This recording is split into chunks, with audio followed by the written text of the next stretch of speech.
welcome into TalkFCB and welcome back here to the channel, guys, to a Barcelona news roundup. And it has been quite a few days now since we've had a news roundup. It went from being pretty much one every single day during all the isolation period, but now we've got games coming again. And this is the first chance that I've had to sit down and talk some news with you guys. And in today's video, we're going to be talking, of course, about the reaction to yesterday's performance and the result against Leganés. In particular, they're focusing on the performances of Ansu Fati and also some glowing words from Setién on Riqui Puig, which is very, very encouraging signs. We're also going to be talking about the psychology between home and away games in these very different surroundings since the return to football. And we're also going to have the latest on Gerard Piqué and his injury concern. Is he going to be okay ahead of that massive Sevilla game? It's all coming up in today's video. Let's get to it. But if we do kick off here by looking at the front pages of both of the daily sports papers in Barcelona, with both Sport and MD leading there with that emphatic Lionel Messi photo. The moment he secured all 3 points there with a perfectly dispatched penalty, and that penalty of course is won from a stunning run from Lionel Messi. Sport, they're opting for the headline leader in charge, whereas Mundo Deportivo go with leader Messi. And I think both headlines there are certainly applicable to Barcelona. And I just want to talk here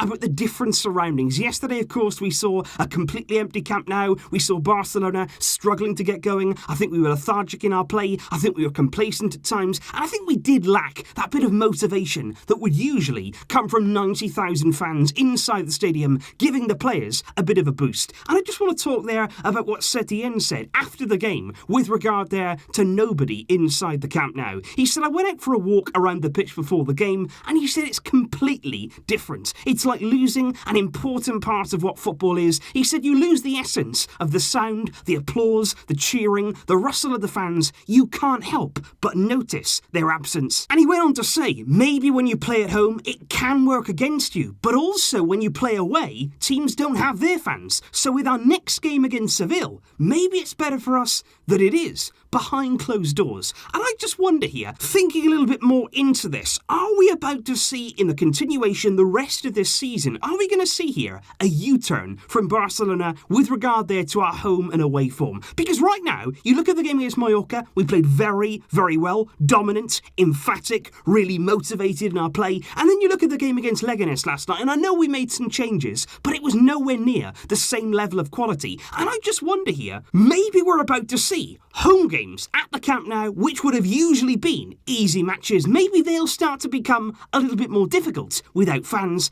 but potentially away from home, where we've really struggled in the past. Could now we actually thrive upon that? Because just like Setién said, those away teams are having to deal there with the same sort of problems. And as we saw against Mallorca, Barcelona can fully capitalise on that. But of course, big test still to come. We will know the answer to this question a lot more after Friday's game against Sevilla. Can we go there, put in a dominant display, and get the result we need? That will be the question. But of course, along with Lionel Messi there on the front pages, there was plenty of praise in the media for Ansu Fati, who of course once again took the opportunity to really shine, to show himself, to show all of that talent and the quality that he has, opening the scoring there in sensational fashion. And Setién did there clarify after the game exactly why he'd subbed Ansu Fati very early in the second half, much to all of our surprise actually, given the fact that he was one of our brightest attacking players. He said, we opted to start Ansu today because he's now overcome some injury problems and he's looked really good in several training sessions. He said he did really well when he was on the pitch today, but he said I didn't want to put him at risk anymore after the recent problems that he's had, and he did have some pain at half-time, so we wanted to take good care of him. Better to be safe. And I think there, that was a good decision. At the time, it looked surprising. I think taking Ansu off there, we would have liked to have seen him stay on for a lot more time, but of course, we have to protect the players. If there's any doubt, any problems whatsoever, take them off. Better to be safe than sorry. But I think with Ansu Fati in yesterday's game, it wasn't just there about the goal that's made the headlines. It was also the moment itself, the opening goal of the game once again. A key moment for Barcelona with this 17-year-old youngster continuing to step up. And we've spoken about this before. Ansu Fati scoring the opening goal in games time and time again. Because 4 of his 5 La Liga goals so far this season have all been the opening goal of the game for Barcelona. You look there at his first ever goal away at Osasuna. That was the the goal that got us back in the game there to go 1-1. Then against Valencia at the Camp Nou, Ansu Fati there striking early on in brilliant fashion to open the scoring, and he also went on to assist that second goal too. Then Levante at the Camp Nou again, Ansu Fati not only opening the scoring but also they're going on to score again and securing there a 2-0 victory in the process. And finally, like I say, last night against Leganés, when we really needed a goal, when we were struggling there to break them down, looking for something out of nothing, and Ansu Fati again providing that opening goal of the game. And to be honest, even though it wasn't the opening goal as such, we can't forget as well his winning goal, his sensational winning goal at San Siro against Inter Milan in the Champions League. And it's just so impressive to see such a young player having the confidence, having the ability here to carry the team not on his shoulders, but just show there some responsibility. We needed something, he provided it, and he can step up in these big moments. And I actually think there, when you're looking at some similarities between some of those goals, you look at that winner against Inter, of course it was further out than last night's goal, it was outside the area, but it was that same technique from Ansu Fati. There was a lot of similarities there between that Inter goal and the Leganés goal, because Ansu Fati can really drive the shot, and I think that's something there to have a real good look at in Ansu's play as he continues, because although we see him as this agile player, somebody who's quick, somebody who's quite small, quite elegant on the ball of course, but you look at those two finishes against Inter and again last night, low, driven, no chance for the goalkeeper. That boy can get some real power behind his shots. And I think certainly there's so much to be excited about. Ansu Fati, so much potential. Please, look after this boy. And indeed, on that note, looking to the future, I just want to address very quickly here some of these rumours you will have been hearing over the past week or so in relation there to Manchester United potentially launching a real assault there to sign Ansu Fati for over 100 million euros this coming summer. Now, you may have heard in the media, Barcelona there reportedly rejecting bids of 100 million, maybe 130 million, maybe 150 million for Ansu Fati, who currently has a 170 million release clause in his current deal. But to be honest, guys, I wouldn't read anything at all into these rumours. Number one, I've got a little bit of a doubt whether they're even true at all, because this summer, Man United want to try and go and get Jadon Sancho, of course, another extremely talented young winger, and they're struggling right now to find the funds to sign him. So I'm not really sure they're going to be putting over 100 million euros towards Ansu Fati. I don't really buy into that story, and I just feel as though here it's a bit of a coincidence. I feel as though the board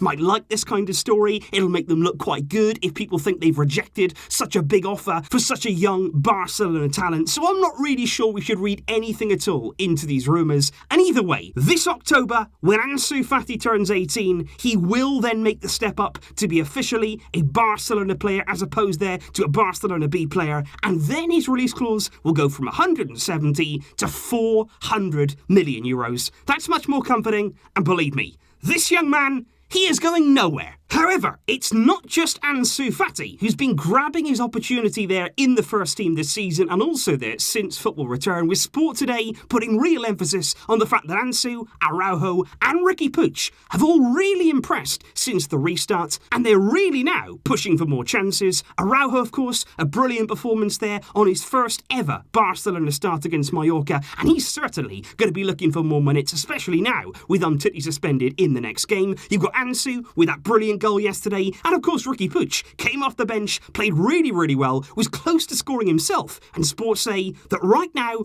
all three of those youngsters, they're banging on Setién's door. They're saying, look, we want more opportunities, and with the way they're playing, they will come. And indeed, on the subject of Riqui Puig, I do want to talk about him, and in particular, the glowing praise that Quique Setién gave him after the game yesterday. He seemed to be so happy with what he'd seen from Puig, considering that everybody else around him was quite lethargic, was quite slow in their play. I thought Puig came on, and he was a breath of fresh air. And Setién said those exact words. He said Riqui Puig was very good. He came out with a lot of energy. He's done an excellent job tonight. It's not easy to join the first team, but this is what he should do. Take full advantage of the minutes that he's got, just like today. It's a real pity that he didn't get the score because he was really close to doing it. He said, I value what he's done tonight and the presence that he had in the team. Very very good signs there. And I think that there not only is big praise for Riqui Puig, not only there should that give him a real lift and a real belief there that he can earn more minutes in the first team, but I also think there from Setién, that's a bit of a message to other players too. Because quite frankly, that's what every single player should be doing. That's what players who were out there last night who had a point to prove, that's what they should have been showing, and they weren't.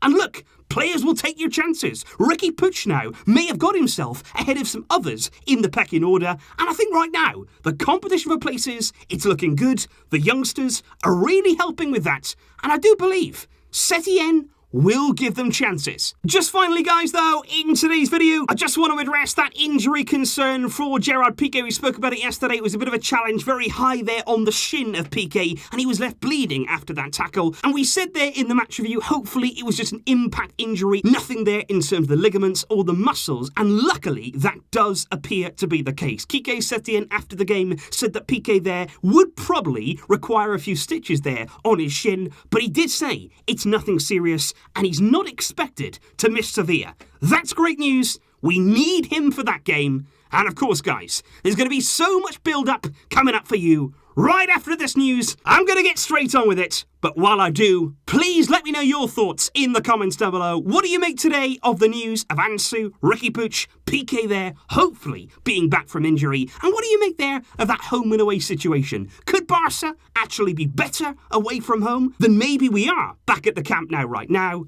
Let me know all your thoughts in the comments down below. I'll see you soon, of course. Don't worry about that. But until next time, as always, Visca el Barça.